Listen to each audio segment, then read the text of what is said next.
Bonjour à toutes et à tous. Pour préparer quand même cette conférence, parce que l'énergie c'est un sujet immense, donc pour préparer cette conférence, nous avons eu une réunion qui a eu lieu le 20 juillet 2023 avec les représentants du Lyon dans la région de Lannion, qui a permis un peu de cibler les thèmes. Et bon, ils m'ont transmis la nécessité de faire de la pédagogie et puis de prendre des exemples. Alors, je ne sais pas si j'ai réussi, j'ai fait de mon mieux pour essayer de couvrir ce domaine, encore une fois, qui est essentiel et qui rythme et qui marque, je dirais, notre vie actuellement.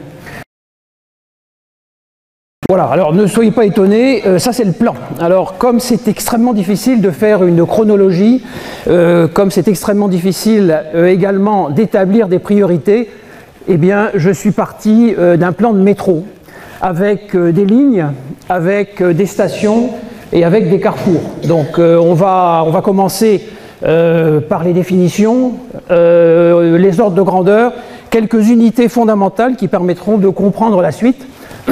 Après, on va parler des classifications d'énergie, vous verrez, et les formes d'énergie. En fait, il y en a relativement peu, et on couvre comme ça un peu tout le domaine. Et puis on va redescendre, on va parler de l'énergie dans le monde. Il va y avoir beaucoup de chiffres, j'en suis un peu désolé. Et puis on va décliner l'énergie dans le monde avec un état des lieux sur les fossiles, sur le nucléaire, sur les métaux stratégiques, etc. Et on va revenir à la France avec une présentation de l'énergie en France en ce qui concerne la consommation et les nouveaux développements, donc l'éolien, le photovoltaïque et les programmes nationaux. Et puis on va parler un peu d'histoire quand même. Alors c'est l'histoire de l'énergie, c'est l'histoire de la physique. Donc je vais pas tout vous raconter l'histoire de la physique, j'en serais totalement incapable d'ailleurs, mais enfin quand même les grandes dates. Et il y a quand même des dates qui sont très importantes pour les sociétés humaines. Et puis l'avenir, donc avec l'hydrogène, je n'en parlerai pas, puisqu'il y a effectivement une exposition, je présenterai juste un slide en fonction du temps. Et puis on va parler de la fusion du programme ITER et les nouveaux carburants, ce qu'on appelle les e-carburants. Donc quelques définitions essentielles. Alors je ne vais pas tout couvrir, mais il y a quand même des points qui sont importants. On va parler des rendements, de l'énergie grise, de l'efficacité énergétique, des gaz à effet de serre et de son incidence, c'est-à-dire le réchauffement climatique et l'énergie fatale. Voilà, alors on va commencer par d'abord, qu'est-ce que c'est que l'énergie? Alors l'énergie, c'est, alors je lis la définition, c'est la propriété d'un système physique qui produit du travail ou une action, donc production de force mécanique ou dégagement de chaleur. Alors la quantité d'énergie, elle dépend de deux paramètres, la puissance et le temps. Je ne vais pas rentrer dans le détail, mais la puissance est un facteur qui est constant, et l'énergie, c'est donc la quantité, c'est la puissance multipliée par le temps. Alors là, il y a un exemple qui est donné, c'est celui qui traduit directement la quantité d'énergie fournie, c'est la consommation donc en carburant. Voilà, mais vous voyez donc un véhicule de 80 kW, on aura l'occasion d'en reparler. Elle va consommer 6 litres au 100 par exemple, pendant 1 heure, si elle fonctionne 2 heures, ce sera 12 litres et ainsi de suite. Mais par contre, la puissance est constante. Alors le rendement donc c'est un élément essentiel, on va donner quelques exemples. C'est le rapport qu'il y a entre l'énergie produite et celle qui est nécessaire à sa production. Donc je vais donner quelques exemples qui sont des exemples, je dirais, de tous les jours. Une cheminée par exemple, donc un foyer ouvert qui va être bientôt interdit, qu'il est déjà d'ailleurs, pour les constructions neuves, c'est 10 à 15%. Et dès qu'on passe sur un foyer fermé, on est à 70%. Les moteurs à combustion interne, donc le moteur à allumage commandé, ce qu'on appelle le moteur à essence, 38%. Bon, il y a des fourchettes, mais enfin c'est 38%. Le moteur diesel est à 43%. La différence entre les deux, ce n'est pas tellement la nature du carburant, c'est le taux de compression. C'est pour ça que les moteurs diesel ont un meilleur rendement que les moteurs à allumage commandé, les moteurs à essence. Alors un chiffre important pour nous tous les jours, les rendements des moteurs thermiques pour un démarrage à froid, qu'on fait tous les matins, c'est 15%. Pourquoi? Parce qu'en fait, il faut chauffer toute la mécanique, de façon à avoir un fonctionnement optimal donc, des moteurs. Donc un démarrage à froid, c'est absolument désastreux. Alors les gros moteurs industriels, ce qu'il y a dans les bateaux, et dans les bateaux essentiellement, on a des rendements qui sont meilleurs. Alors pourquoi? Parce qu'en fait on fait de la cogénération, c'est-à-dire qu'on récupère le gaz d'échappement qui est à haute température et on va produire de l'eau chaude, etc. Les moteurs électriques donc, ont des rendements qui sont bien meilleurs, entre 75 et 90%, mais ça ne prend pas en compte le rendement qui est nécessaire pour la production d'électricité. Donc au niveau du moteur, on est effectivement à des rendements très forts, mais si on s'intéresse au cycle, et on verra un exemple tout à l'heure, à ce moment-là, le rendement devient moins bon, mais c'est pareil pour les carburants. Si on prend le rendement depuis le forage, le transport, la distillation et la distribution, les rendements, ils s'effondrent littéralement. Donc là, on parle bien des rendements des moteurs, c'est-à-dire entre l'énergie qui rentre et l'énergie qui est produite. Et par exemple, un jet, les turbines à gaz, on est entre 35 et 40%. Alors, par exemple, le rendement d'une chaîne complète, donc j'ai pris l'exemple du nucléaire. Si on prend en compte l'extraction, le transport, la purification de l'uranium, 86% de rendement sur cette étape. Conversion dans la centrale pour la production d'électricité, on est à 33%, et le transport de l'électricité jusqu'à l'utilisateur, 93%. C'est-à-dire que le rendement global, il est de 26%. Mais c'est vrai, encore une fois, pour tous les systèmes énergétiques. Alors le facteur de charge, c'est un point important, parce qu'en fait, c'est le rapport qu'il y a entre l'énergie produite et la capacité, la puissance des systèmes installés. Donc ça, c'est une donnée qui est essentielle. Et on va prendre quelques exemples. Le parc nucléaire français, on est à 75%. Il y a un spécialiste du nucléaire parmi nous, donc il pourra me corriger. Mais c'est, encore une fois, ce sont des chiffres globaux. Une installation solaire photovoltaïque, c'est 15% du temps, c'est-à-dire qu'elle produit, 15%, donc elle produit, par rapport à la puissance installée, elle va produire 15% de l'énergie. Et les parcs éoliens, vous voyez la différence sensible, donc pour les parcs terrestres, c'est 24%, et pour l'offshore, c'est 38%. On reparlera de ces énergies, mais alors donc pourquoi en fait? Pourquoi? Parce que tout simplement en mer, il y a beaucoup plus, le vent est beaucoup plus régulier, bien entendu, et il n'y a pas de relief, et puis surtout on peut mettre des installations qui sont beaucoup plus importantes en taille, et on verra l'effet que ça peut avoir. Alors l'efficacité énergétique, c'est pareil, c'est une donnée qui est essentielle. C'est le rapport entre la quantité d'énergie consommée et le service qu'elle rend. Alors on voit, je vous ai mis une courbe là avec un certain nombre de pays. Ça commence à gauche par la Russie et l'Afrique du Sud. La France est en bleu, le monde est en gris et puis le Royaume-Uni. Et en fait, qu'est-ce qui se passe? En fait, c'est un indicateur qui donne la consommation primaire d'énergie ramenée à une unité de produit intérieur brut. Alors bon, c'est un peu théorique, mais c'est essentiel pour classer l'efficacité des pays. Et on voit que plus ce ratio est bas, plus le pays est performant. Et la France, par exemple, l'efficacité énergétique s'est améliorée de 50% sur 20 ans entre 1980 et 2020. Alors l'énergie grise, c'est pareil, c'est une donnée qui est essentielle, dont on ne parlait pas encore il y a une quinzaine d'années, et qui est devenue maintenant, dans ce que l'on appelle les analyses de cycle de vie, qui est devenue une donnée essentielle. Alors ça prend en compte tout sauf la consommation en fait de l'objet en question. Donc l'extraction des matières premières, la production des éléments, les emballages, le transport, l'entretien et la fin du cycle, et ça exclut la consommation d'énergie. Et vous verrez que c'est significatif. Alors dans quel domaine ça s'applique? Eh bien dans les domaines de la vie de tous les jours. Ça commence par les systèmes informatiques, la téléphonie, le transport, l'électroménager, l'habillement, la construction, la production d'énergie, la pétrochimie. Encore une fois, quand on parlait il y a 20 ans de consommation d'énergie, on ne parlait que de la consommation de l'objet en question. Maintenant, on intègre toute la partie liée à la fabrication. Et là, vous avez 3 exemples. Alors, on va commencer par le premier, l'énergie grise d'un ordinateur. C'est 6200, encore une fois c'est des moyennes, c'est 6275 kWh. Bon. Et vous prenez le même ordinateur fonctionnant pendant 5 ans, 2 heures par jour, c'est 640, c'est-à-dire 10 fois moins. Si on compare deux modes de mobilité, donc une voiture thermique, la production d'une voiture thermique, on est à 374 tonnes. Alors je suis parti en tonnes d'équivalent CO2, on reviendra là-dessus, ça revient à peu près à la même chose. donc on est à 374 tonnes de CO2 équivalent, et on prend le même véhicule qui aura parcouru 150 000 km, il aura produit 18,26 tonnes de CO2 équivalent. Et quand on compare à un véhicule électrique, on est donc, pour sa fabrication, on est à 6,37, encore une fois ce sont des moyennes, 50% est représenté par la batterie, sont représentés par la batterie, et quand on voit la production de CO2 de ce véhicule sur les mêmes bases, c'est-à-dire les 150 000 km, on est à 2,34. Donc rien que sur cet aspect-là, on peut dire que c'est plus écologique, entre guillemets, sans que je prenne le parti bien entendu, c'est plus écologique de rouler avec un véhicule électrique. Il y a plein d'autres problèmes, mais voilà, en ce qui concerne la comparaison entre l'énergie grise et l'énergie directe consommée. Alors, les gaz à effet de serre, donc, parce que c'est quand même un point important. Donc les gaz à effet de serre, je ne vais pas rentrer dans le détail, mais c'est quand même essentiel de bien comprendre.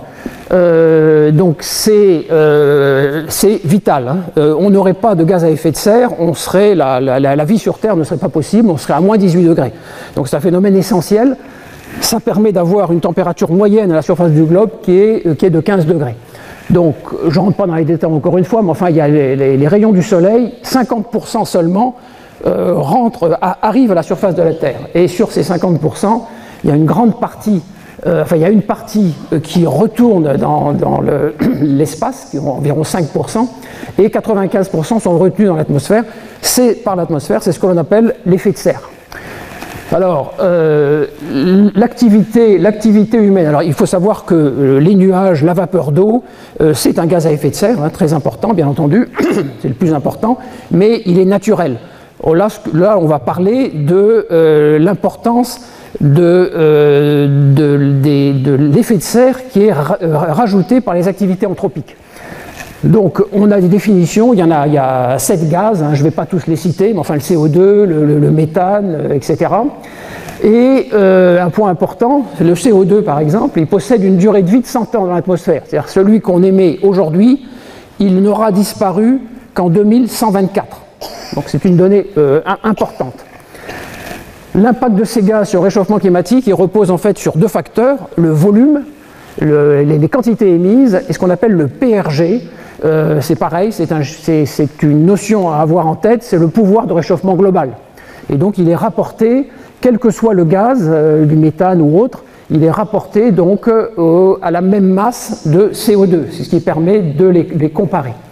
Et on a déjà évoqué, mais que les émissions de gaz à effet de serre sont calculées et ramenées en tonnes d'équivalent. Donc c'est avec ce sigle-là que l'on retrouvera tout à l'heure. Alors le réchauffement climatique, quelques chiffres quand même.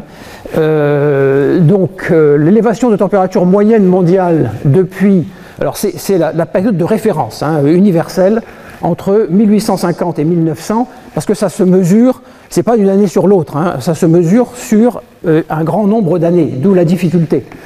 Donc l'élévation en 2022, c'était de 1,26 degrés. L'élévation du niveau moyen des mers depuis 1901 jusqu'en 2022, 23 cm. Les derniers chiffres, on parle de 3,4 mm par an. C'est lié à la fonte des glaciers terrestres, je dis bien des glaciers terrestres, même ceux essentiellement l'Antarctique, mais des autres glaciers terrestres, et puis à la dilatation, des océans due à l'élévation de température. Et l'augmentation, la raison en quelque sorte, c'est l'augmentation donc, du CO2 entre 1850 et 2022. On est passé de 260 ppm à 418. Juste un autre chiffre quand même, le 4 juillet 2023. Eh bien, le 4 juillet 2023, les climatologues, on peut leur faire confiance, ont considéré que c'était la température la plus élevée sur Terre depuis 125 000 ans.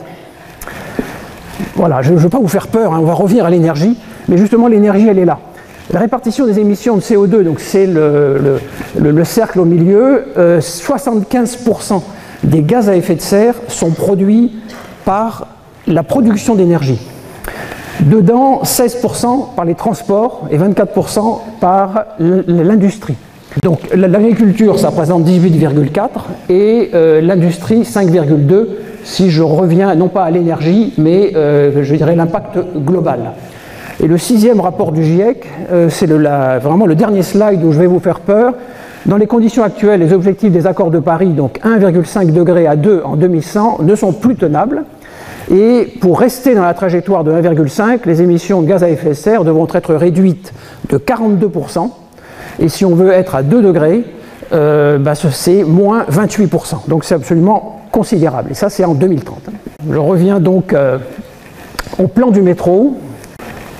Et on va parler des unités. Alors je ne vais pas vous embêter avec les unités parce que vous me dites c'est vraiment un cours, c'est scolaire, mais c'est quand même important. Donc il faut savoir que le système international, donc il est issu de la Révolution française, ça s'appelle partout dans le monde système international, donc ce n'est pas international system, c'est système international, et ce sont donc les grands scientifiques de l'époque de la Révolution, et c'est directement issu du système métrique. Alors, il faut savoir quand même c'est universel.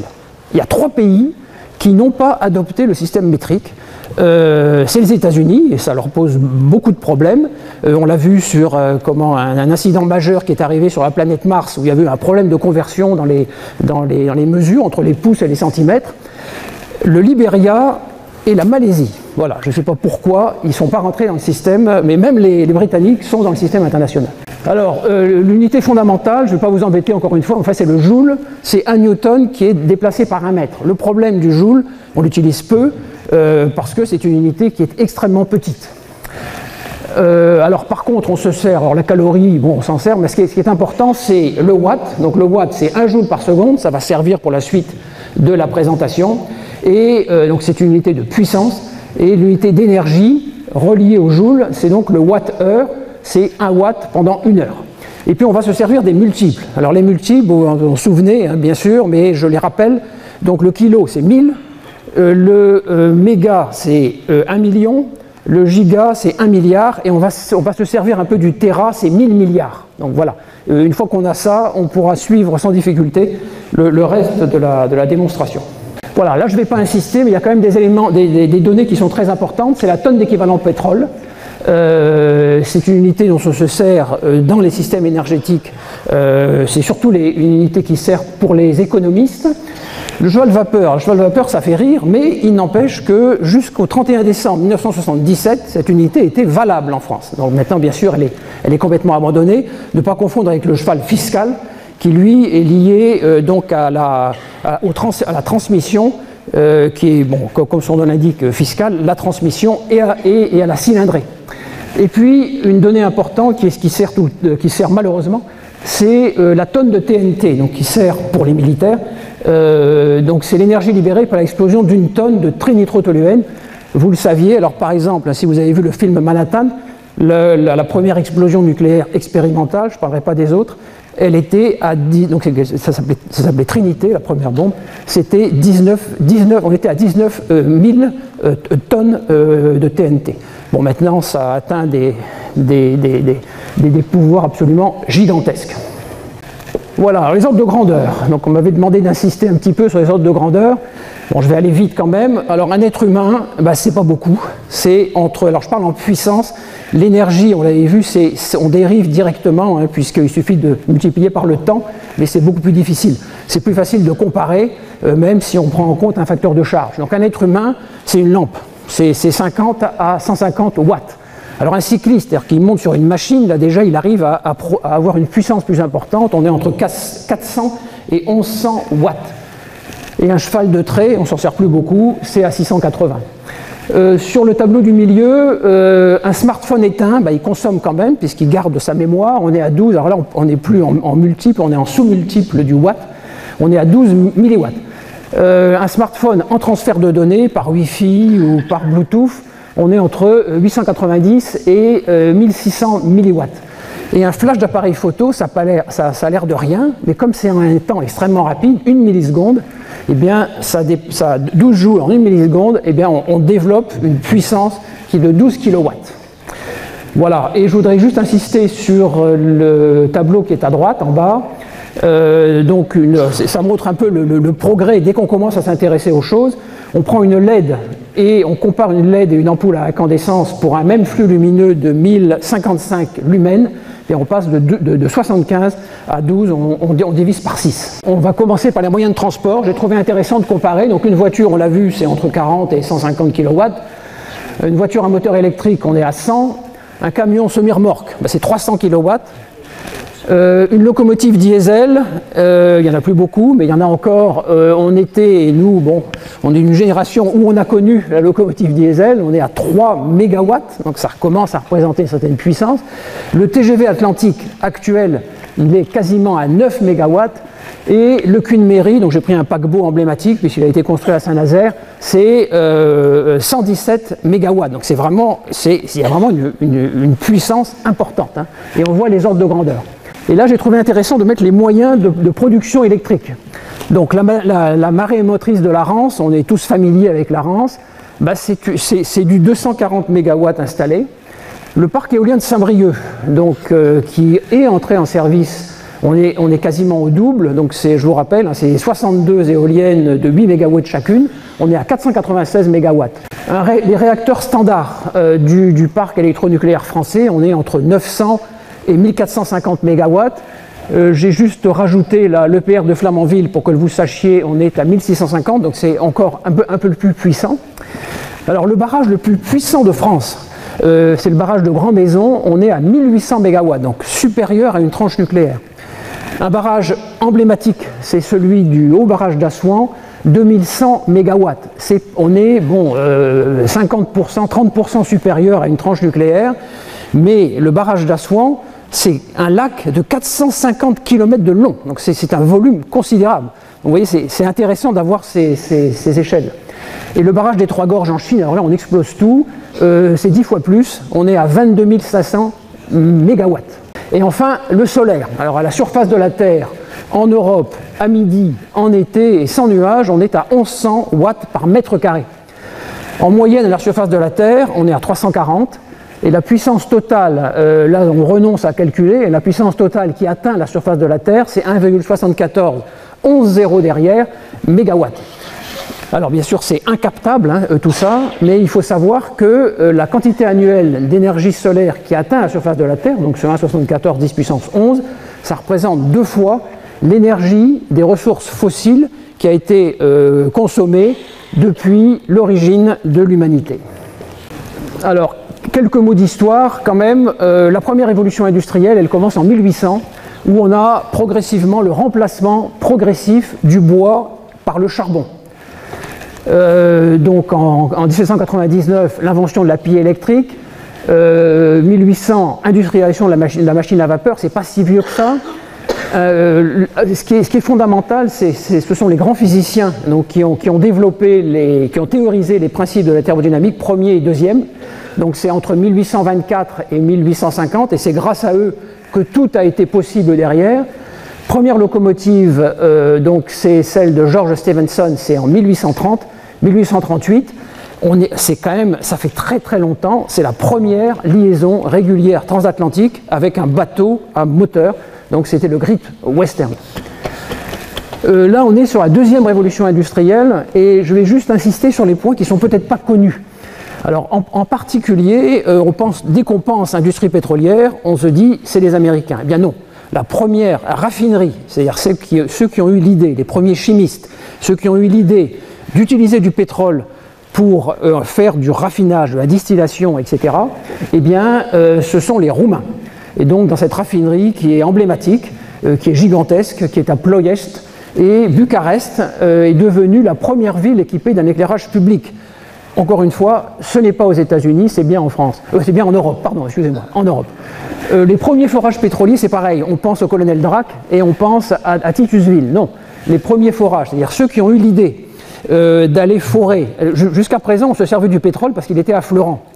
Mais là, ils ont eu l'idée d'aller forer pour récupérer un pétrole de meilleure qualité parce qu'il n'était pas oxydé. Eh bien, ce sont les Allemands, donc à Witz, qui ont été suivis très rapidement après par le colonel Drac, qui en définitive n'a rien inventé. Voilà, je vais passer quand même quelques points importants. Thomas Edison, industrialisation de la lampe à incandescence, 1879. Donc c'est quand même ancien. 1883, première centrale hydroélectrique sur la Valserine pour l'éclairage urbain, c'est en France. Mise en service de la première centrale nucléaire, eh bien c'est 1955. Vous voyez qu'il y a eu une accélération absolument énorme donc, de l'histoire de cette technologie. 1966, c'est la Rance, première centrale marémotrice. Et 1883, donc c'est pas vieux, mise en service de la première grande installation éolienne donc en Allemagne. Et je terminerai par la fin du XXe siècle et le début du XXIe par les dates qui sont des dates critiques. Donc prise de conscience écologique, le rapport Meadows. Le rapport Meadows, vous vous souvenez, c'est le club de Rome. Donc c'est les limites de la croissance, prise de conscience, le développement de l'humanité dépasse les capacités de la planète. 1973, premier choc pétrolier. Alors, premier choc pétrolier, on l'associe à la guerre du Kippour. En fait, c'est pas tout à fait vrai. C'est 73-74. C'est en fait les accords de Bretton Woods, donc c'était la fin des accords de Bretton Woods, la parité entre le dollar et l'or. Et ce qui s'est passé, c'est que le dollar s'est effondré. Du coup, les pays producteurs de pétrole se sont retrouvés avec des revenus qui ont chuté de façon considérable. D'où l'embargo et d'où, après, effectivement, et ça on l'a connu, l'augmentation, donc le prix du baril a été, et donc des produits pétroliers derrière, a été multiplié par 4. 1979, là c'est plus simple, c'est effectivement la révolution en Iran, la révolution de Khomeini, c'est en 1979. Et après, il y a les grandes dates, donc je ne vais pas entrer dans le détail. 1990, c'est le sommet de Rio. 1997, c'est essentiel, c'est la signature du protocole de Kyoto qui a commencé à imposer la réduction des émissions de gaz à effet de serre de façon contraignante. Il est entré en vigueur en 2005. 2015, eh bien, vous vous en souvenez, c'est l'accord de Paris, premier accord sur le climat à caractère universel et qui a été ratifié par 183 pays. 2017, on y reviendra, c'est une date essentielle. Les États-Unis, après avoir été très longtemps tributaires, en particulier du Moyen-Orient, ils sont devenus les premiers producteurs mondiaux de pétrole et de gaz. Et puis, la guerre en Ukraine, on y reviendra aussi un tout petit peu. Alors, la classification. Donc, c'est assez simple. Il y a d'abord l'énergie primaire. Vous verrez, c'est quand même assez, je dirais, assez simple. Donc, c'est les énergies disponibles dans la nature avant toute transformation, donc c'est le charbon, le bois, le gaz, la biomasse, etc. Les vecteurs énergétiques, eh bien, le plus connu, c'est l'électricité, donc ce n'est pas une source d'énergie, c'est un vecteur énergétique. Les réseaux de chaleur, l'air comprimé, l'huile minérale, l'hydrogène, ce sont des vecteurs énergétiques, ce ne sont pas des sources d'énergie. Et les énergies renouvelables, eh bien, c'est ceux qui sont renouvelables à l'échelle humaine de temps. Donc c'est la biomasse, c'est le bois, l'hydraulique bien entendu, l'éolien. Donc on retrouve un peu des énergies primaires qui sont aussi des énergies renouvelables. Voilà, là on a classé les 3 types d'énergie et toutes les énergies rentrent dans cette classification.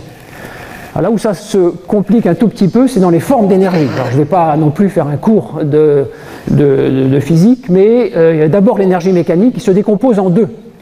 L'énergie cinétique, donc c'est l'énergie des objets en mouvement. Donc plus la vitesse est grande, plus l'énergie cinétique est importante. L'énergie potentielle, là, non, c'est une énergie qui est en devenir, comme son nom l'indique, et elle ne se manifeste, donc elle est immobile, c'est les barrages, tout pour simplifier, et elle ne se manifeste que lorsqu'elle est convertie en énergie cinétique. L'énergie thermique, c'est l'énergie causée par l'agitation au sein de la matière des molécules et des atomes. L'énergie chimique, eh bien, c'est celle qui est liée donc, aux atomes qui constituent les molécules, donc ce sont les carburants, l'essence, le diesel et les explosifs. L'énergie rayonnante, eh bien, c'est celle qui est transportée par les rayonnements de toute nature, les ondes électromagnétiques, la lumière, l'infrarouge, l'UV, le laser. Et l'énergie nucléaire, donc de fusion ou de fission, et on y reviendra tout à l'heure. Voilà, alors on peut rajouter l'énergie magnétique, mais voilà, avec ça, on a balayé toutes les formes d'énergie. Donc on a vu la classification d'énergie et les formes d'énergie. Voilà, et là on a couvert le domaine. Alors l'énergie dans le monde, on va donner quelques chiffres. Alors là, j'ai fait une comparaison sur 20 ans. Donc vous avez au milieu, vous avez un graphe. Donc toutes les sources, elles figurent dans la présentation. Ce sont les sources, elles sont toutes référencées parce que bien évidemment, il faut que toutes ces données soient validées.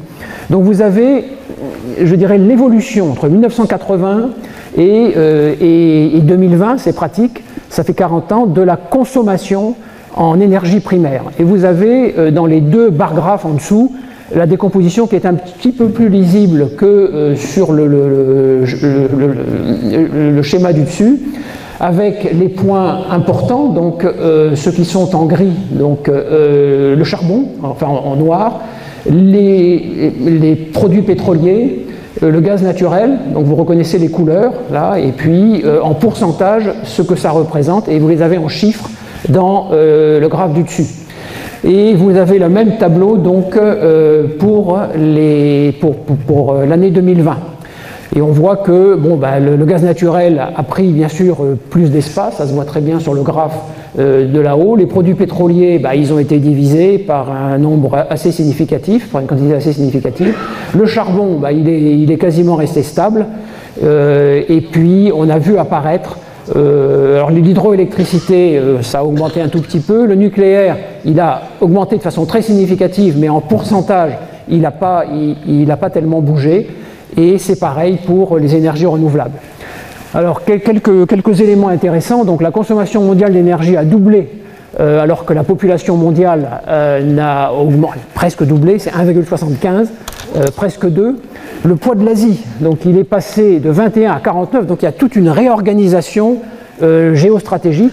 Donc elle est passée de 21 à 49%, essentiellement tirée par la Chine. Les énergies fossiles continuent à dominer largement. On voit que le gaz a remplacé les produits pétroliers. Donc là, on parle bien du mix énergétique. Mais globalement, quand même, leur part a diminué. Le nucléaire, comme on disait, a presque doublé, mais sa part est restée stable. Et les autres énergies, elles ont commencé véritablement un peu plus tard, dans les années 2000, donc à émerger. Alors, excusez-moi, ça fait beaucoup de tableaux, beaucoup de données. Donc là, on est en 2022. Dans 2022, 167 890 TWh qui ont été consommés. Et vous avez dans le graphe qui est en dessous, donc vous avez le même graphe que tout à l'heure actualisé en 2022, et le graphe en dessous, c'est la production d'électricité. Donc on est à 29 165 TWh. Et ce qui est intéressant, c'est la carte du monde. Alors vous voyez, la carte du monde, c'est la consommation d'énergie primaire par habitant. Et vous voyez, le Qatar, on voit à peine le point rouge dans le Golfe, 194 mégawattheures, pardon, on parle bien d'énergie et pas de puissance dans ce cas-là, 194. La consommation moyenne par habitant sur la planète, on est à 21. La Chine à 31. Nous, en France, en 2022, on était à 35 mégawattheures par habitant. Les États-Unis, 79, le double.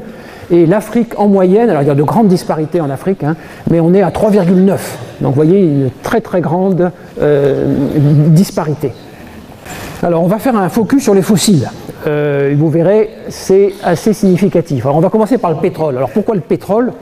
C'est pas parce que j'ai fait toute ma carrière dans le pétrole, mais c'est parce qu'en fait le pétrole, que ce soit en valeur ou que ce soit en volume, c'est la matière première la plus importante. Donc c'est absolument majeur. Alors la consommation moyenne, alors on atteint des chiffres qui sont en fait, on s'en rend pas compte. Donc c'est 97 millions de barils par jour. Alors barils par jour, ça dit pas grand chose. Ça représente par jour, on consomme 15,5 millions de mètres cubes sur la planète. Donc vous voyez, c'est des chiffres qui sont faramineux. Par année, donc ça fait 5,6 milliards de mètres cubes par an. Et il y a 3 pays qui assurent, alors là vous avez 2 graphes en fait, il faut bien les distinguer. En haut, c'est les pays producteurs, c'est-à-dire ce qui est commercialisé, ce qui est vendu, ce qui est exporté. Et en bas, ce sont les réserves. Et donc vous verrez, j'ai mis les réserves pour les 3 principales sources d'énergie primaire. Donc 3 pays assurent 40% de la production mondiale, les États-Unis, et c'est une surprise, on va en reparler, l'Arabie Saoudite, bien sûr, et la Russie. Par contre, les réserves prouvées. Alors les réserves, c'est un domaine qui est extrêmement stratégique. Beaucoup de pays ne publient pas, alors que c'est obligatoire. Normalement, on doit publier, pour une raison de transparence, les réserves prouvées. Et en fait, ça correspond à une définition très particulière. Ce sont des réserves dont on est sûr, qui sont établies par des géologues je dirais indépendants, et dont on est sûr qu'on pourra en récupérer 90%. Voilà, alors parce que vous avez les probables et vous avez les possibles. Donc là, on parle bien des réserves prouvées. Alors les réserves prouvées, assure 56 ans de production au rythme actuel. Si on compare au début de l'ère industrielle, même de la deuxième révolution industrielle, on voit qu'il n'en reste pas beaucoup, surtout que, comme vous l'avez vu, ça continue à augmenter. Paradoxalement, ce n'est pas l'Arabie Saoudite, c'est le Venezuela qui a les plus grandes réserves de la planète, donc ça représente à peu près 20% devant l'Arabie Saoudite. Le problème du Venezuela, c'est que c'est un brut, à 80%, c'est ce qu'on appelle des schistes bitumineux, ou bien ce qu'on appelle des extra-évioles, donc des bruts extrêmement lourds, qui ont de très mauvais rendements au niveau de la distillation et donc du raffinage derrière. Mais la plus grande réserve, et c'est pour ça que les Américains avaient, au moment de l'effort de guerre, Première Guerre mondiale, Deuxième Guerre mondiale, avaient mis la main sur le Venezuela, parce que ce sont des réserves absolument gigantesques. Alors, quelques réflexions. Donc la consommation de pétrole a augmenté de 30% depuis 40 ans. Et si elle plafonne, c'est pour des raisons de prix, en fait, et on va en reparler, c'est important sur le plan géostratégique, mais ça reste une matière première qui est essentielle, hélas, pour l'économie mondiale. Parce que ce n'est pas que les carburants, c'est aussi le bitume, c'est la pétrochimie, c'est les lubrifiants, etc. Donc c'est pour ça que le pétrole a une certaine importance au-delà, je dirais, de son utilisation en tant que carburant. Alors le marché international, il a été complètement perturbé. Alors on s'en est rendu compte en allant à la pompe. Les États-Unis, qui sont quand même ceux qui ont inventé l'industrie pétrolière malgré tout, eh bien, au cours du XXe siècle, à partir des années 1970, ils ont arrêté d'utiliser d'exporter leurs propres réserves du golfe du Mexique ou même les réserves du Texas. Et ils se sont mis à importer de façon massive. Et ils sont devenus totalement tributaires, en particulier du Moyen-Orient. Ils ont même créé des compagnies. La compagnie Aramco, c'est la compagnie américaine et arabe. Donc c'était essentiel pour eux. Mais depuis 2009, ils sont revenus à un retour. Donc ils sont revenus à une autonomie, puis à une indépendance, puis à une exportation. Vous avez vu là ce qui est en bleu, ce qui est en gris de l'autre côté à droite. Depuis 2017, les États-Unis sont devenus le premier producteur mondial de pétrole et de gaz. On reviendra sur le gaz. Et tout ça grâce à une technologie qui s'appelle le fracking, donc c'est la fracturation hydraulique. Pas seulement, c'est aussi les forages horizontaux. Donc c'est grâce au progrès. Mais on va y revenir parce que ça n'a pas que des avantages. Et puis depuis la fin des années 70, depuis vous vous souvenez donc du fameux du pic de Hubble, là, c'est le peak oil. Donc, alors c'est vrai que les États-Unis ont atteint leur peak oil, donc c'est-à-dire il restait à produire la même quantité de pétrole que ce qui avait été découvert. Et donc ça aurait été suivi d'une... Donc c'est vrai que dans le golfe du Mexique, c'est ce qui s'est passé. Il faut savoir que les grands gisements, par exemple, de la mer du Nord, le Brent, etc., il n'y a plus du tout de Brent, ça n'existe pas. Ça reste un marqueur, mais il n'existe plus. Ce sont des champs que l'on appelle déplétés, qui sont vides. Donc en 2010, l'Agence internationale de l'énergie, on en reparlera, a annoncé que ce pic avait été atteint en 2006. C'est probablement vrai, mais on n'a pas la confirmation. Toujours est-il que la production... elle continue à augmenter. Et elle continue à augmenter parce qu'en fait, ce qui n'avait pas été pris en compte, ce sont les gaz et les pétroles de schiste. Alors juste quand même pour revenir sur comment l'industrie pétrolière, c'est quelque chose d'absolument considérable. L'industrie pétrolière, donc depuis les gisements, il faut savoir qu'il y a environ 10 000 gisements terrestres sur la planète. Les plateformes de production, les pétroliers, donc la flotte de pétroliers est absolument considérable, et puis une raffinerie. Il y a les raffineries, il y a 700 raffineries dans le monde. Une raffinerie, c'est des centaines d'hectares, et c'est plusieurs milliards de dollars. Et je vous ai mis ce schéma qui est intéressant, donc c'est l'Europe, donc qui nous concerne directement. Vous avez les flèches, en fait, blanches, là, les grandes flèches blanches, c'est le transport maritime, du pétrole.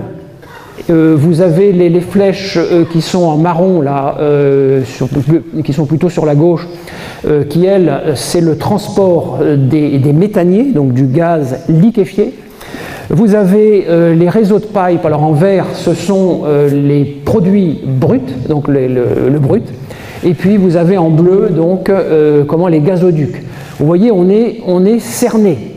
Et vous verrez tout à l'heure, c'est encore pire en ce qui concerne le gaz.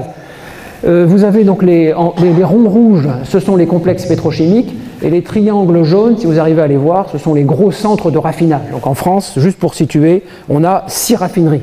Quand j'ai commencé ma carrière, il y en avait 12. Il y a des concentrations extrêmement importantes. Alors le gaz naturel, alors pareil, c'est la même présentation en haut, c'est les pays producteurs. Donc la consommation, bon, on ne se rend pas compte, c'est des chiffres gigantesques, on est à 3 941 milliards de mètres cubes, j'ai mis les chiffres exacts, mais bon, c'est quand même... voilà, avec les États-Unis qui sont devenus les premiers pays producteurs, la Russie, l'Iran et ainsi de suite. Alors les États-Unis représentent 24% de la production mondiale, largement devant la Russie.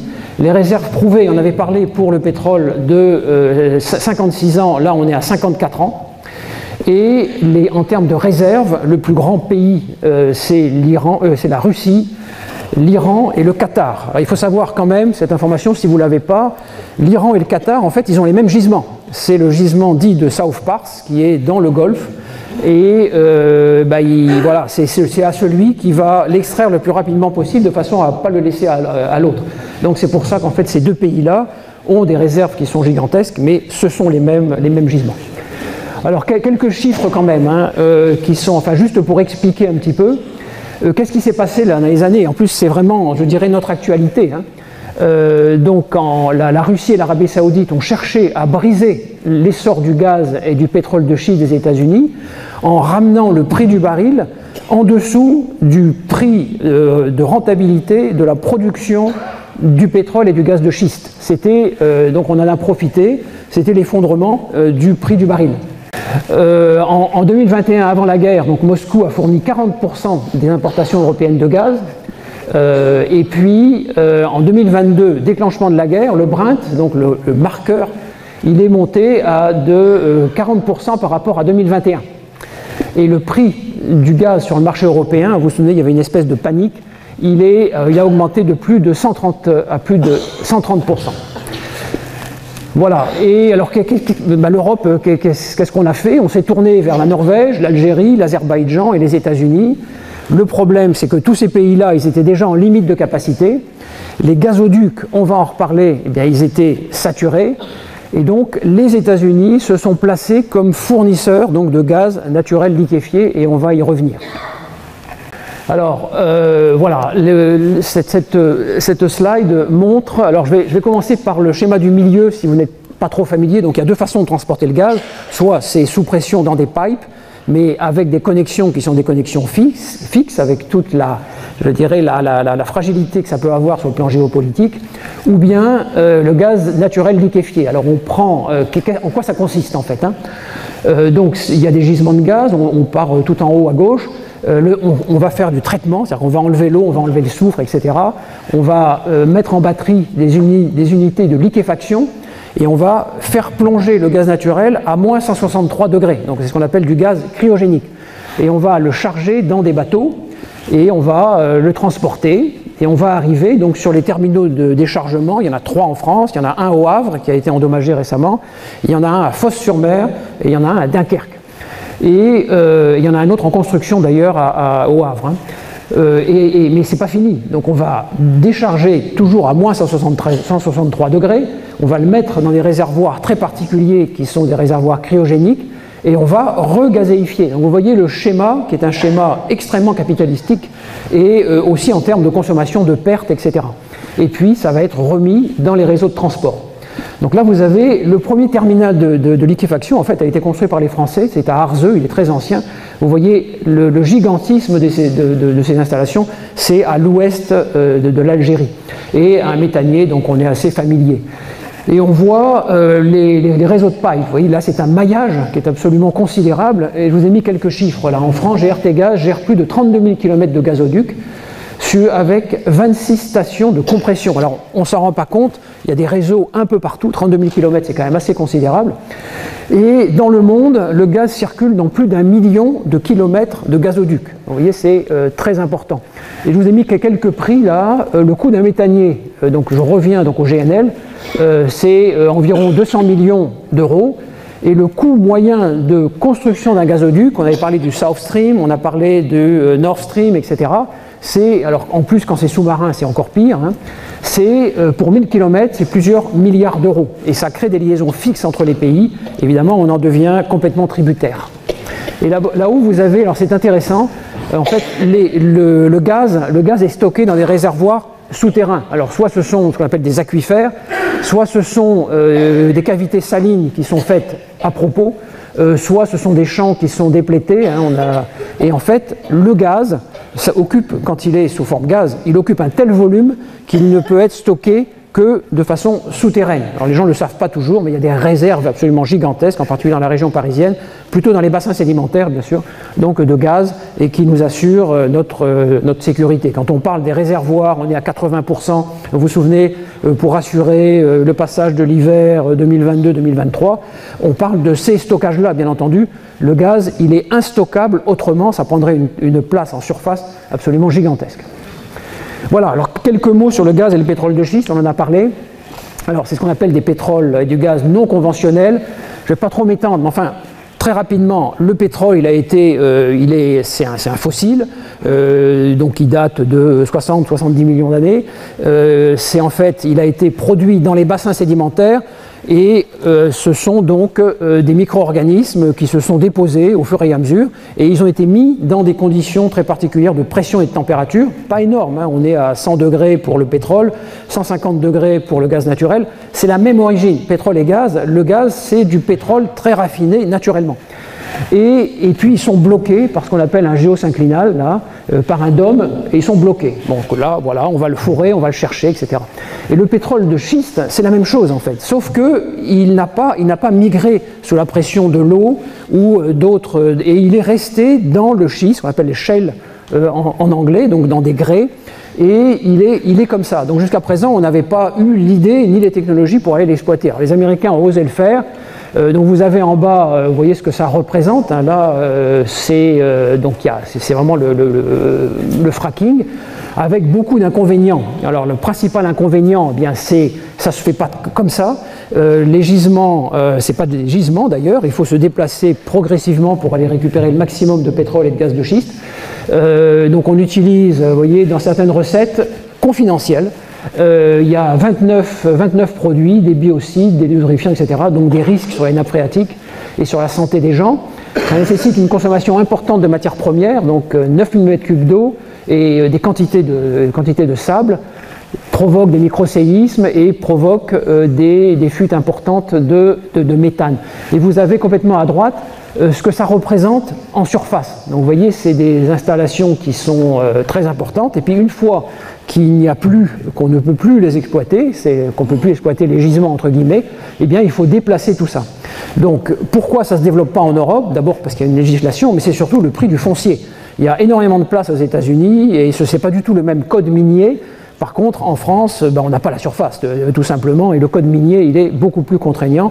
Juste un mot, le code minier en France, donc les mines, enfin le sous-sol appartient à l'État, alors qu'aux États-Unis, il appartient au propriétaire du terrain. Donc évidemment, il peut vendre son hectare pour qu'une installation s'y installe.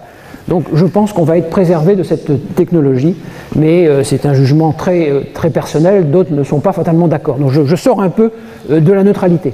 Alors le charbon, le charbon, vous allez me dire, oui, on en parle encore du charbon, eh bien on est à 8025 millions de tonnes en 2022, et la consommation mondiale a continué à augmenter depuis 2000, mais elle n'a pas un peu augmenté, elle a augmenté de 66%.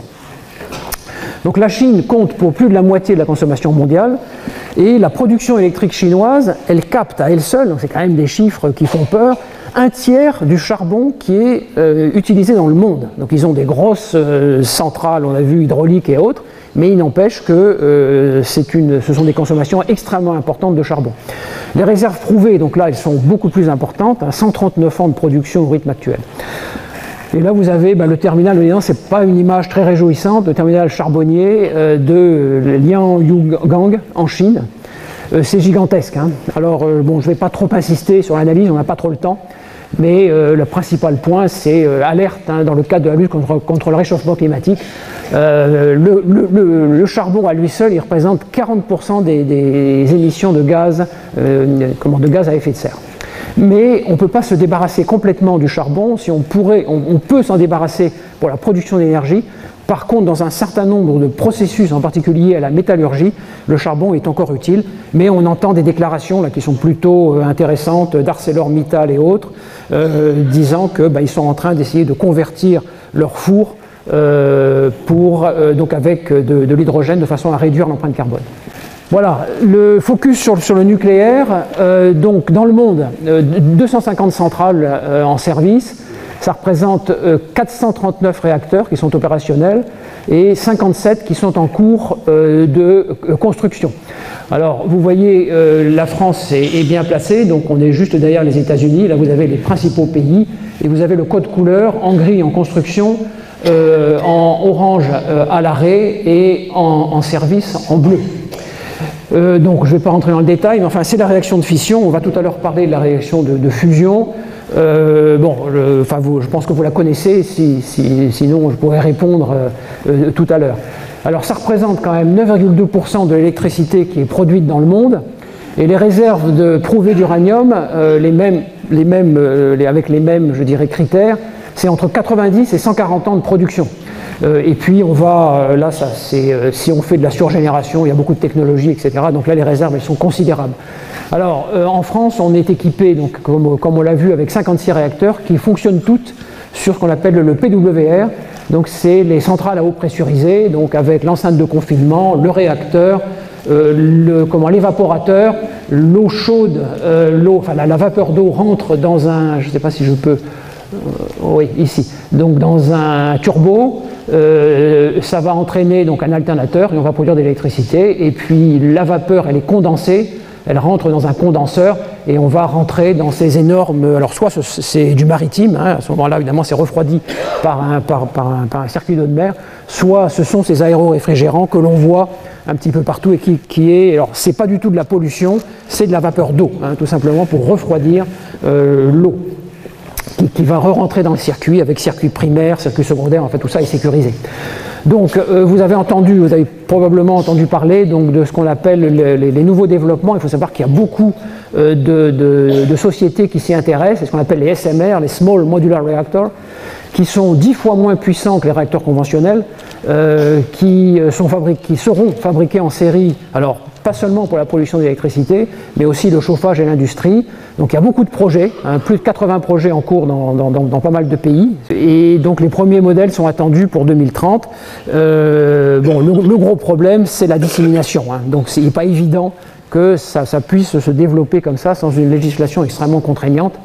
Il y a certains, voilà, donc ça présente quand même un certain nombre de risques, mais bon, ce serait beaucoup moins capitalistique que les énormes centrales nucléaires, mais aussi avec beaucoup de risques. Je vais pas insister. Alors, focus sur les métaux stratégiques. Alors, on va terminer là-dessus. C'est quand même important. Alors, pourquoi? En fait, il y a deux slides qui sont réservés aux métaux stratégiques et aux terres rares. Pourquoi? Parce qu'en fait, ces matériaux-là, ces fossiles, elles participent complètement à l'émergence des énergies renouvelables.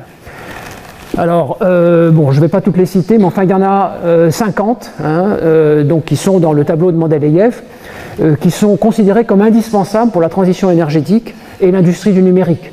Donc pour les batteries, les piles à combustible, les éoliennes, l'aéronautique, les panneaux photovoltaïques, les écrans plats, etc.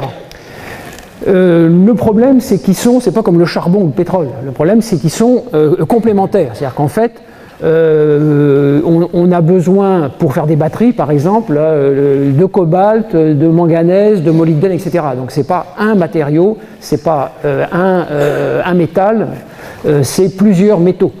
Et vous avez, là, je ne vais pas détailler, mais enfin, ils sont plus ou moins présents dans la croûte terrestre. Il y a les métaux qui sont dits abondants, l'aluminium, le magnésium, etc., qui sont rares, le cobalt, le cuivre, et métaux très rares, donc l'or, l'argent, l'iridium, etc. Mais ce qui se passe, c'est qu'en fait, ce sont surtout aussi des sous-produits de l'industrie métallurgique qui sont obtenus avec des technologies qui sont des technologies assez complexes. Et là, on va sur la carte là, qui est à droite, où en fait la Chine a quasi monopole sur la production. Donc elle importe d'importantes quantités de métaux, en fait, et elle va faire du traitement. Et quand vous voyez la liste des métaux qui sont des métaux stratégiques qui sont produits, vous prenez par exemple le Rwanda, la RDC, il y en a un. Et l'Afrique du Sud, il y en a 4, le Brésil, il y en a 1, etc., etc. Par contre, la Chine, bah, ils sont tous présents. Hein. Vous voyez, il y a un nombre extrêmement important de métaux. Pourquoi? Parce qu'en fait, ils récupèrent les minerais et ils vont faire du traitement de façon, parce qu'ils ont les moyens, les ressources, la main-d'œuvre, et peut-être moins de contraintes environnementales. Et en fait, ils vont, à partir de ça, ils vont produire toute cette panoplie donc, de métaux stratégiques. Alors, les terres rares, eh bien les terres rares, c'est un peu pareil. Donc vous en avez 17 de terres rares. Ce sont des éléments chimiques donc avec des noms qui sont absolument imprononçables, mais ils ont un intérêt en fait. Et pourquoi? En fait, ce qui est intéressant dans ces produits-là, c'est leurs propriétés électromagnétiques et qui les rendent indispensables en fait pour la haute technologie. Alors vous avez juste quelques exemples. Donc 130 000 tonnes par an de terres rares qui sont produites. Mais il faut savoir que l'abondance est 15 000 fois inférieure au fer. Vous voyez le fer, ce que ça représente, ben c'est 15 000 fois inférieur. Et on voit je dirais les dégâts entre guillemets que ça produit. Là vous avez la mine à ciel ouvert de Mountain Pass en Californie. Pour récupérer 1 kg de gallium, il faut manipuler 50 tonnes de roche et 10 000 m3 d'eau avec les rejets qui sont liés au traitement des métaux lourds, etc., etc. Et là, encore une fois, la Chine dispose de 37% des réserves mondiales. Et elle assure, par ses procédés de raffinage, de purification, etc., 60% de la production mondiale. Bon, j'ai pensé intéressant de vous donner ces chiffres. C'est un peu rébarbatif, un peu lourd, mais quand même, ça éclaire sur, je dirais, l'avenir de nos sociétés. Alors, le stockage. Donc là, on quitte les fossiles et on va parler du stockage. Alors, je ne vais pas rentrer dans les détails, mais c'est quand même important à savoir. Vous avez 2 modes de stockage. Comme vous savez, l'électricité, ça ne se stocke pas naturellement. Donc il faut passer par des biais, par des technologies. Il y a les batteries et il y a les steppes. Alors juste un chiffre quand même, qui n'est peut-être pas évident pour tout le monde.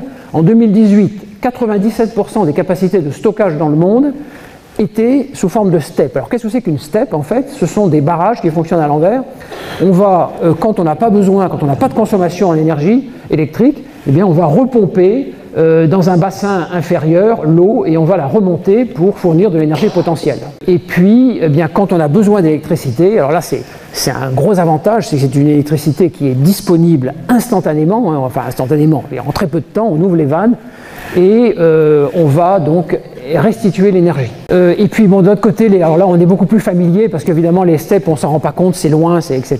Alors que les batteries, ben, on les vit, je dirais, quasiment au jour le jour. Donc 3 types de batteries. On va y revenir tout à l'heure parce que c'est vraiment important. Donc les batteries au plomb, batteries au nickel et les batteries au lithium-ion. Avec l'inconvénient que ça présente, c'est la forte tension sur le marché des matières premières. Alors, quelques tableaux encore, donc en trois rubriques: l'électromobilité, le stockage stationnaire dans les usines, dans les maisons, et l'électronique portative. C'est juste pour montrer, donc vous avez 4 barres graphes. Vous avez en bleu, c'est 2018, en orange 2020, en gris 2025, et en jaune, on est en 2030. Bon, et on voit l'augmentation que ça représente. Hein. On passe pour l'électromobilité de 142, on est en gigawattheure, et on est à 808 donc en 2025. Et on sera à 2233 en 2030. Stockage stationnaire, c'est à peu près la même chose. Hein. On passe de 4 en 2018 à 105 en 2025, voilà, et un peu moins sur l'électronique portative où là il y a une croissance qui est plus régulière parce que ça s'est beaucoup plus généralisé. Et vous avez à côté donc le graphe sur le nombre de véhicules électriques. Donc vous avez en bleu pareil, hein, donc en 2018 il y avait 4 millions, on était en millions de véhicules, on est à 4 millions. En 2025, on est à 50 millions sur la planète. Hein. Et en 2030, il y aura 135 millions, il faut comparer aux milliards de véhicules thermiques hein, quand même. Hein. Mais donc il y a une croissance qui est une croissance très forte. Voilà, alors donc, tout ça c'est stratégique. Hein. Les batteries en particulier c'est stratégique. Donc il y a un programme européen, ce qui m'a paru intéressant de le présenter, qui concerne 7 pays, dont la France, l'Italie, la Suède, la Finlande, l'Allemagne, etc. Et qui se regroupent de façon à produire ce qu'on appelle les gigafactories. Mais ce n'est pas seulement la production c'est l'indépendance et ce sont les brevets. Donc c'est des programmes extrêmement importants. Et quand on regarde à droite, alors on voit, donc c'est pareil, c'est sous forme de bar graphe.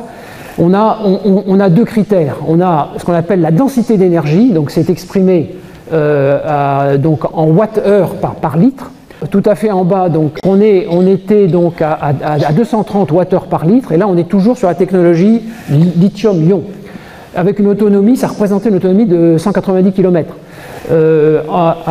Donc en 2000, je ne sais plus quelle année, on était à 380 km d'autonomie pour 650 watts-heure par litre. En 2000, je ne sais plus parce que je n'ai pas le chiffre, mais on est, voilà, en 2020, on est à 420 km et on est à 650 watts-litres par heure, et ainsi de suite.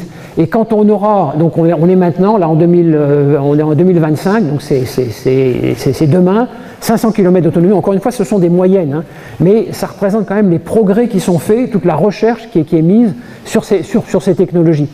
Et on aura une rupture là que l'on sent venir, où on sera à 1000 watts-litres par heure et à 700 km avec les nouvelles technologies qui vont se différencier donc des batteries lithium-ion. Voilà, les acteurs de l'énergie. Alors j'avance, j'espère que je ne suis pas trop long. Voilà, alors bon, c'est un tableau un peu rébarbatif, mais je vous ai mis là les 30 premières, les 29 premières sociétés qui travaillent dans l'énergie, avec à la fois celles qui sont dans les hydrocarbures, celles qui sont dans les hydrocarbures et l'électricité. Et donc vous avez un classement qui est un classement par chiffre d'affaires, sachant qu'il y a d'autres types de classements, en particulier le capital, hein, la valeur boursière. Bon, mais le chiffre d'affaires, ça montre quand même le dynamisme de ces sociétés. La quatrième colonne sont les effectifs. Et vous voyez, c'est considérable. Par exemple, State Grid, qui est une des grandes sociétés chinoises, ils sont pratiquement à 900 000 personnes. Sinopec, 550 000 personnes. PetroChina, 1 200 000. Et c'est vrai, quand on va en Russie, alors dans les autres pays c'est un petit peu plus raisonnable, mais quand on va en Russie, donc en rouge vif, par exemple la société Gazprom, Lukoil et Rosneft, c'est pareil, on atteint 1 million de personnes. Donc ça représente un poids considérable dans chacun de ces États, parce que c'est de la main-d'œuvre. Et puis alors, les sociétés privées, les sociétés publiques, bon, il est bien évident que des sociétés comme on voit Saudi Aramco, elles sont complètement au service de l'État, ce qui n'est pas fatalement le cas pour les sociétés indépendantes et énergétiques comme Total ou autres dont on aura à parler. Alors il faut quand même savoir qu'en 2000, les plus grandes sociétés du monde étaient des sociétés pétrolières. Bon, ça reste encore un peu vrai, puisque 5 des 10 plus grandes compagnies sont toujours des sociétés pétrolières et gazières, mais ce qui a changé, c'est que les GAFA, donc les sociétés de l'électronique et du transfert de données et autres, sont devenues, en termes de capitalisation, sont devenues donc les premières sociétés mondiales. Mais ça montre encore une fois le poids de l'énergie dans l'économie mondiale. Alors, un petit zoom sur les sociétés françaises. Donc Total Energy, qui doit être la 5e compagnie pétrolière et gazière au monde. Donc c'est la 8e capitalisation. 906 filiales dans le monde, pratiquement, il doit y avoir dans les 80 000 salariés, 16 400 stations-service et 3 raffineries en France et une participation, en particulier en Arabie Saoudite, mais ailleurs aussi, dans 19 raffineries. EDF, donc 11 filiales, alors maintenant on est un peu plus familier qu'avant, donc c'est Enedis, RTE, Dakia, Framatome, 40 millions d'abonnés, bon, évidemment ils ont un poids qui est assez, EDF a toujours un poids qui est assez considérable, et puis Engie, donc qui est né de la fusion en 2008 de Gaz de France et de Suez, et avec 27 filiales, dont GRDF, GRT Gaz et Storengy. Storengy, une société qui est inconnue, mais qui est très importante, c'est eux qui ont en charge en particulier le stockage des souterrains. Donc c'est une société vitale pour, je dirais, notre société. Alors, les acteurs de l'énergie, toujours. Alors les organismes de référence, je ne vais pas trop en parler, mais c'est important. Donc le GIEC, bien entendu, donc organisme issu de l'Organisation météorologique mondiale et du Programme des Nations Unies pour l'environnement. L'IAEA. Alors l'IAEA, on en parle quand on est en situation de catastrophe. C'est aussi une organisation de l'ONU qui a été créée en 1957 et qui cherche à promouvoir les usages pacifiques de l'énergie nucléaire. Donc on entend leurs experts quand ils sont à Zaporijjia et que la centrale nucléaire ukrainienne est bombardée, ou bien en Iran, c'est eux qui mènent toutes les enquêtes de façon la plus indépendante possible pour vérifier qu'il n'y a pas un usage militaire du nucléaire civil. Les sociétés intergouvernementales, dont l'OPEP, on en a parlé. Alors c'est une organisation qui a été créée en 1960. Il y avait 5 pays à l'époque, donc l'Arabie Saoudite, le Koweït, l'Iran, l'Irak et le Venezuela. Il y en a 13 maintenant. Ce qui est important, c'est en 2016. Donc ils ont créé un accord, ils ont créé l'OPEP+, et ils ont intégré la Russie. Et c'est pour ça que la Russie, qui ne fait pas partie de l'OPEP, qui n'a jamais fait partie de l'OPEP, fait partie des discussions qui ont lieu à Vienne, leur siège est à Vienne, et eh bien, ils participent avec eux à l'élaboration des prix. Il faut savoir que l'OPEP, c'est 40% des réserves mondiales de brut et de gaz. Donc ils ont un poids considérable et c'est eux qui fixent les prix avec leurs négociations compte tenu du poids qu'ils ont.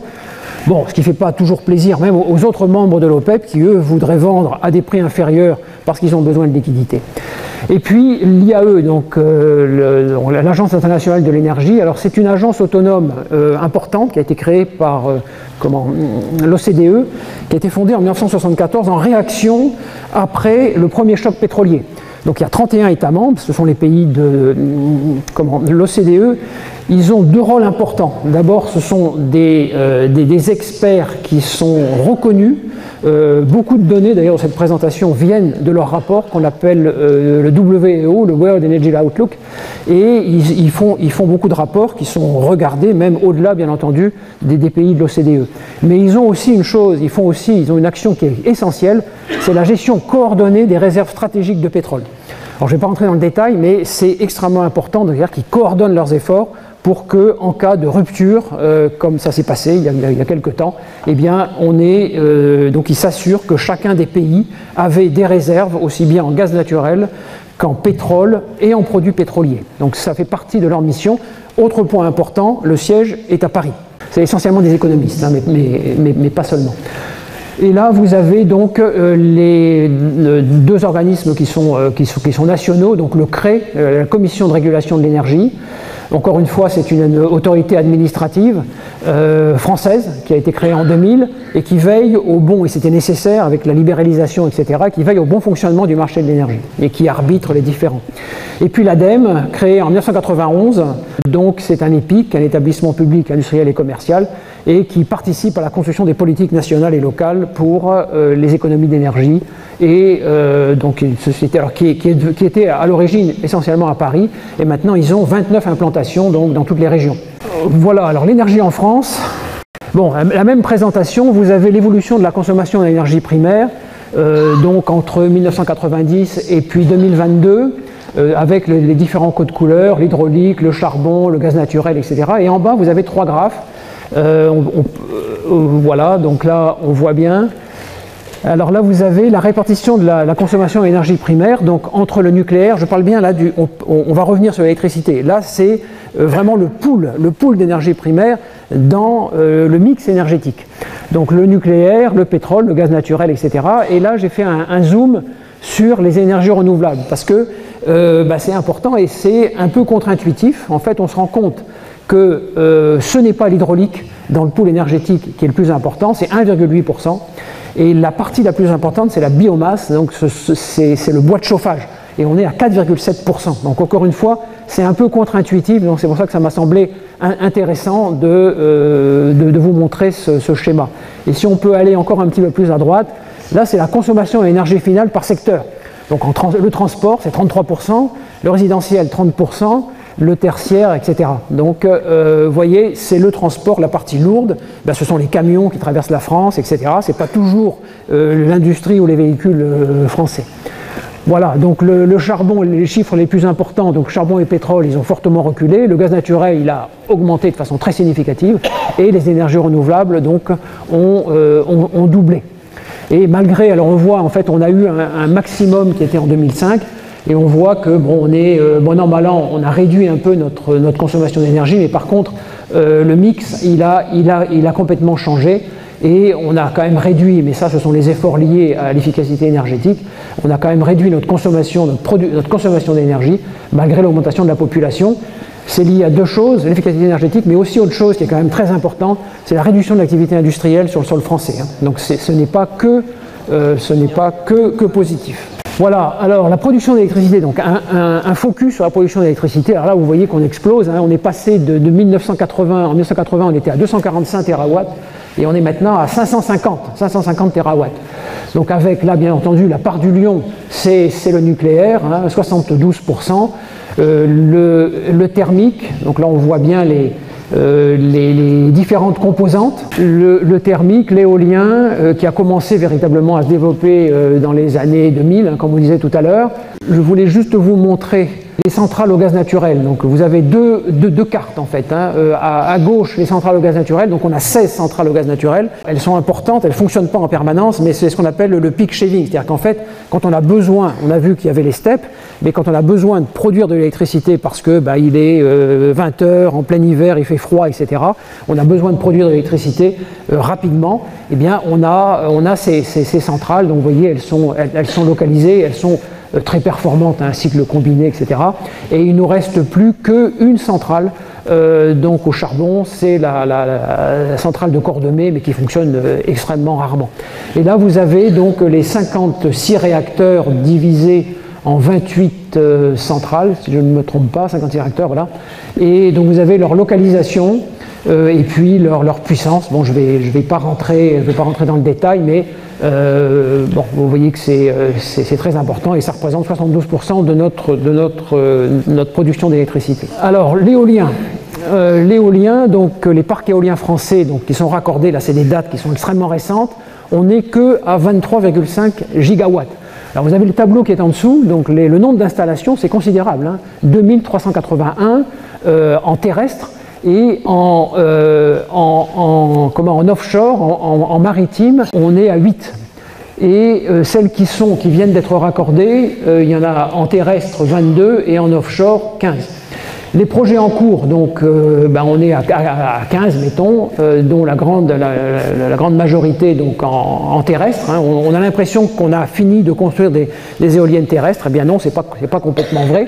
Et puis 3,2 en offshore. Mais par contre, la France, elle dispose par rapport aux autres pays européens, comme je vous le marque là, de 5400 km de côte et donc d'un très fort potentiel. C'est pas pour ça qu'il faut en mettre partout. Mais donc l'État a affiché des projets ambitieux. Donc en 2035, 18, le 18 est à comparer au 1,5. Et en 2050, on sera à 45. Et là, vous avez à gauche donc les parcs en service. Il n'y en a que 2 actuellement. C'est Saint-Nazaire, donc qui a été la première à être mise en service, et Saint-Brieuc. La dernière éolienne a été installée à la fin de l'année, donc en décembre. Et elle est en cours de production. Alors ça met un certain temps quand même avant d'être en production. Alors là, vous avez l'évolution, c'est intéressant, de la taille et de la puissance des éoliennes offshore. On était en 2010, on est à 3 MW, ça faisait 90 mètres de haut, c'est le diamètre des pales. Et là, donc en 2016, la technologie qui est mise en service à Saint-Brieuc, on est sur une technologie de 2016, puisqu'il faut le temps de les construire, etc. Donc on est à 8 MW, on est à 164 mètres. On va passer donc en 2021, celles qui vont sortir, donc on est à 220 mètres, et en 2030, entre 15 et 20 mégawatts, donc quasiment la taille de la Tour Eiffel. Et là, alors ça m'a semblé intéressant de rajouter le principe réglementaire de raccordement, c'est-à-dire que ce soit Iberdrola ou d'autres, ils produisent l'électricité au niveau du parc éolien, et puis ça arrive dans une sous-station qui est maritime également, qui est au milieu du parc. Et à partir de là, donc, c'est RTE qui gère, qui va faire donc l'atterrage et qui va se raccorder donc au réseau français. Alors, je vais terminer cette rubrique par le solaire. Là, ce sera, alors, il y a beaucoup de chiffres, mais enfin, je vais aller vite. Donc, on voit l'évolution du parc solaire photovoltaïque en France.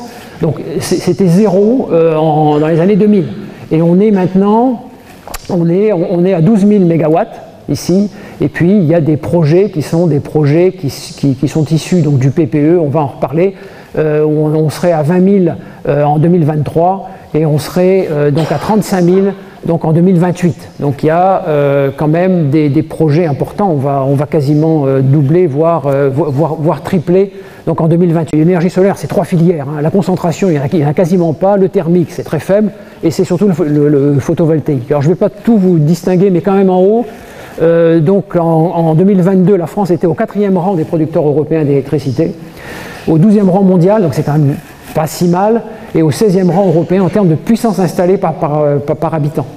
Et puis en bas, donc, le problème que rencontre le solaire photovoltaïque, c'est le foncier. C'est un peu le même problème que le gaz de schiste, mais c'est quand même moins perturbant. Et donc les études sont menées, sachant que le potentiel le plus important, c'est d'utiliser des friches, les friches industrielles, et puis imposer, c'est ce qui se passe maintenant, imposer que les nouveaux hangars de logistique, etc., soient équipés, s'ils ne sont pas équipés, que leur structure, leur génie civil, et il y ait une réservation de la place pour pouvoir installer donc des cellules photovoltaïques. Un sujet très controversé, c'est l'agrivoltaïsme également, mais on commence à en voir, ça dépend comment ils sont installés, dans quelle zone, etc. Je voudrais juste quand même revenir, faire un zoom sur la centrale solaire de Cestas, qui est la plus grande d'Europe. Donc elle est dans les Landes, en Gironde, pardon. Elle a été inaugurée en 2015, donc c'est pas si récent que ça. Donc 1 million de panneaux, donc il faut voir, c'est vraiment très impressionnant. Hein. Sont toutes malheureusement construites en Chine, ça représente 45% de l'investissement, 260 hectares, donc 300 mégawatts installés, et donc ça permet de couvrir la consommation moyenne de 50 000 habitants. Donc vous voyez le problème là que l'on rencontre, c'est le problème du foncier. Alors je ne vais pas tout détailler, juste ce qui est en haut est important. Donc ce sont des plans, un plan qui est national, les choses sont prises en charge. Hein. Quand même, donc à l'occasion de l'accord de Paris, la France s'est engagée à réduire ses émissions carbone. Donc en réduisant ses émissions, mais surtout en faisant des puits de carbone, aussi en faisant des puits de carbone. Et c'est ce qui est en rouge là-haut. Donc en 2050, les émissions de gaz à effet de serre devront être de 50 millions de tonnes d'équivalent CO2 pour une absorption équivalente, ce qu'on appelle le zéro émission nette. Pourquoi? Alors c'est bien sûr des forêts, des puits de carbone, mais c'est aussi surtout ce qu'on appelle le CCS, donc c'est le stockage, c'est la capture et le stockage donc, du carbone sur les grandes installations industrielles. Et il faut savoir qu'actuellement, on est, donc c'est vrai que l'effort il va être gigantesque, on est à 620, donc on est quasiment 8 fois plus important. Mais sur ces 620, 56%, c'est du carbone produit en Chine essentiellement, mais qui est produit à l'extérieur. Et ça, c'est intégré dans le bilan, pour plus de transparence, dans le bilan carbone de la France. Hein. Voilà, alors juste très rapidement, donc, ce qu'on appelle la SNBC, donc la stratégie nationale bas carbone, c'est un plan qui est en fait c'est vraiment les objectifs que la France se fixe. Et le PPE, alors c'est particulier, c'est un outil de pilotage. Et le PPE, il est valable 5 ans et il est voté par le Parlement. Donc il y a la stratégie à long terme et après il y a la stratégie, je dirais, à plus court terme et c'est le PPE. Donc c'est bien deux choses qui sont liées mais qui sont aussi donc indépendantes et qui sont gérées de façon démocratique. Et puis bon, ce qui est évident, c'est que l'électricité occupera une part croissante du mix énergétique français, quels que soient les scénarios, quoi. Voilà, et on va finir par l'avenir. Alors, d'abord le projet ITER, évidemment c'est incontournable. On avait parlé tout à l'heure donc de la fission, on va parler de la fusion, donc c'est pas du tout la même réaction. On met en contact, alors, des conditions de température qui sont absolument gigantesques, puisque c'est l'énergie du soleil, l'énergie des étoiles. Donc entre le deutérium, donc H2, et le tritium, on les met en contact, on va produire de l'hélium et on va libérer, avec une énergie considérable, le neutron supplémentaire. Alors c'est un défi, donc là vous avez ce qu'on appelle un tokamak, c'est un des tokamaks, c'est un nom russe, hein, mais qui a été complètement, je dirais, actualisé en français. Alors je ne serai pas en mesure de vous le décrire, mais c'est une machine absolument gigantesque dans laquelle on crée un plasma. Le plasma, eh bien, c'est une masse en fait de ces deux réactifs et il doit être chauffé, tenez-vous bien, à 150 millions de degrés. Bon, évidemment, on a l'habitude de ce genre de température et il ne faut surtout pas que ça touche les parois, parce que si ça touche les parois, tout fond. Donc du coup, le plasma, il est confiné donc, dans une chambre magnétique intense, de façon à ce que ça ne se touche pas et qui sont générés par des électroaimants gigantesques, supraconducteurs, qui eux-mêmes sont refroidis à moins 269 degrés. Donc évidemment, c'est une technologie qui n'est pas à la portée de tout le monde, mais il y a quand même beaucoup de petites entreprises qui s'y intéressent avec des technologies un peu différentes. Mais le gros problème, c'est celle du confinement. Donc 35 pays sont associés au projet. Alors vous avez toute la liste et les pays en bleu. Il faut quand même savoir que c'est tellement stratégique que même la Russie, un peu comme l'ISS pour le spatial, eh bien la Russie elle participe toujours au programme. Il y a des ingénieurs russes, alors, je ne suis pas allé vérifier, mais enfin du moins c'est ce qui est dit. Donc parce que c'est une énergie infinie. Alors ce qui est intéressant, donc là vous avez le projet, ce qui est intéressant ce sont les perspectives. D'abord un point important, c'est en France, pas faire du nationalisme, enfin c'est à Cadarache. Et c'est vraiment du très haut de gamme, hein. C'est de la physique nucléaire. Donc les perspectives, production d'énergie à grande échelle, là on est véritablement sur une source qui est inépuisable, pas d'émissions de CO2, mettons de côté l'énergie grise, hein, on en a parlé, il faut quand même l'avoir présent en tête, pas de génération de déchets, on n'est pas du tout sur les mêmes problématiques que la fission, pas de risque d'emballement, c'est-à-dire qu'en fait on coupe l'électroélément, ça s'arrête. Alors c'est aussi une réaction en chaîne, mais c'est beaucoup plus facile à maîtriser. Et bon, je veux bien le croire, il n'y a pas d'application militaire, sachant que la bombe H existe, donc ils n'en ont peut-être pas besoin. Mais voilà, donc c'est quand même, donc ce qui est important, c'est que c'est un projet qui est pratiquement universel, il n'y en a pas tant que ça, et c'est quand même réconfortant, quoi. Un projet ITER, donc c'est pour International Thermonuclear Experimental Reactor. Alors l'hydrogène, j'avais dit que je n'en parlerai pas, ça nous fera gagner du temps. Vous avez une exposition avec 12 panneaux, là je remercie mes collègues d'Armor Science, mais ça fait partie des énergies de l'avenir. Je vais plutôt me consacrer donc au dernier slide. Voilà, c'est les e-carburants. Alors, je n'ai pas parlé non plus des biocarburants, parce que les biocarburants, on est tous familiers, hein. On va faire le plein, on a des biocarburants, c'est plus véritablement, même s'il faut améliorer les choses.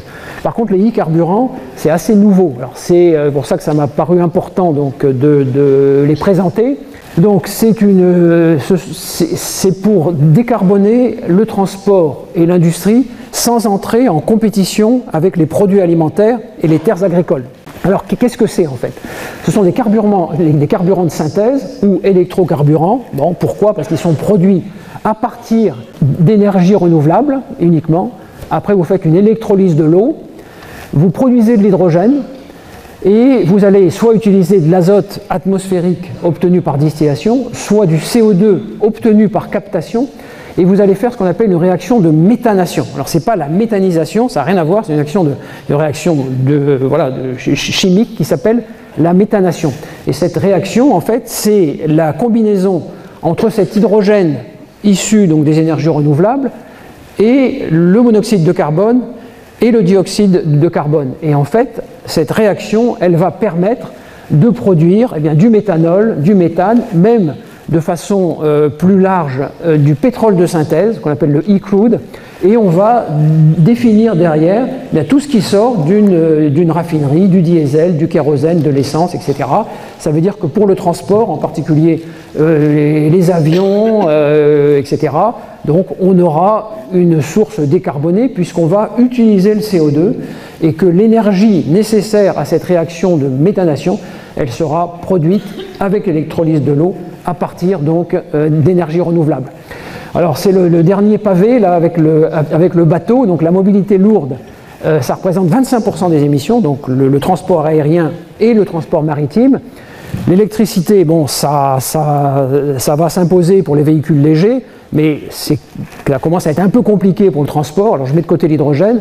Et par contre, juste pour illustrer ça, donc c'est une donnée qui vient de CGM-CMA, vous avez une comparaison entre la place qu'occupe sur un trajet, aller-retour, même distance, même vitesse, de l'hydrogène cryogénique. Vous voyez, il n'y a plus tellement de place pour mettre autre chose, de l'ammoniac. Il y a aussi des expérimentations qui sont faites sur l'ammoniac. Le méthanol et le méthane cryogénique également. Le méthanol, lui, c'est un liquide, donc il n'y a pas le même problème, plus facile à stocker. Et vous comparez au diesel. Donc vous voyez pourquoi ce n'est pas si évident que ça de décarboner les transports, parce que c'est une question de volume, et aucune décision n'est prise. Donc c'est intéressant à voir comment ça évolue le transport maritime. Les sociétés, elles s'orientent elles font des choix, mais ces choix, ils sont des choix lourds, parce que ça impacte le bateau, bien entendu, mais aussi toutes les infrastructures à terre. Quand vous voulez de l'hydrogène cryogénique, il faut être sûr de pouvoir en trouver à Singapour et ailleurs. Donc ce sont des choix qui sont des choix extrêmement importants. Voilà, et j'en arrive à la conclusion. Alors j'ai intitulé ça des scénarios, des incertitudes et des inquiétudes. Donc tous les scénarios envisagent une augmentation de la consommation électrique. Alors pourquoi? C'est les transports et c'est surtout le numérique qui prend une place, c'est pas besoin de vous le dire. Alors elle est en partie limitée par l'amélioration de l'efficacité énergétique, mais aussi les incitations à la réduction de l'empreinte carbone. Et on voit, il y a beaucoup de recherches qui sont faites dans ce sens-là. Ce qui est une tendance lourde, eh bien, c'est l'électrification, et qui va faire appel aux énergies renouvelables et donc au nucléaire, on en a parlé. Alors malheureusement, donc, le développement des énergies renouvelables s'appuie sur l'exploitation de ressources minières, on l'a vu, c'est pour ça que j'ai insisté là sur les terres rares et sur les métaux stratégiques, et aussi sur la maîtrise de technologies complexes. C'est-à-dire que vous voyez, c'est la Chine qui les a parce que c'est complexe, et on préfère que ce soit fait là-bas plutôt que, évidemment, parce que c'est très polluant. Donc la localisation de ces ressources, donc le paysage, il va changer, mais complètement. Quand vous voyez l'importance que pouvaient avoir les pays du Golfe pendant tout le XXe siècle, vous vous rendez compte, même si ça continue, et d'ailleurs c'est pour ça qu'ils diversifient leur activité, et parce que les équilibres géopolitiques, ils ne seront plus au Moyen-Orient ou même aux États-Unis. Et le déclin des fossiles, il s'amorce non pas... Alors, il y a quand même une raréfaction des ressources. Quand on parle de 56 ans de réserve pour le pétrole, c'est pas beaucoup à notre échelle. Mais mais c'est surtout les raisons climatiques, et il y a quand même une alerte sur le charbon. Donc voilà, donc l'élévation des températures 4 à 6 degrés à la fin du siècle, c'est ce qui nous attend. Et les instabilités climatiques qui sont associées, parce que ce n'est pas que l'élévation de température, c'est les problèmes d'eau, c'est les problèmes de phénomènes climatiques qui sont de plus en plus destructeurs, avec les problèmes liés aux assurances, aux pertes de vie humaines, etc. Et donc, bon, ça c'est un vœu pieux, mais j'espère que vous le partagez. Donc l'avenir passe par l'adaptation des modes de vie, la sobriété, et des mutations technologiques majeures, mais qui vont nécessiter, et on n'en prend pas le chemin malheureusement, des efforts coordonnés donc à l'échelle mondiale. Voilà, je vous remercie pour votre attention, j'espère que je ne vous ai pas endormi.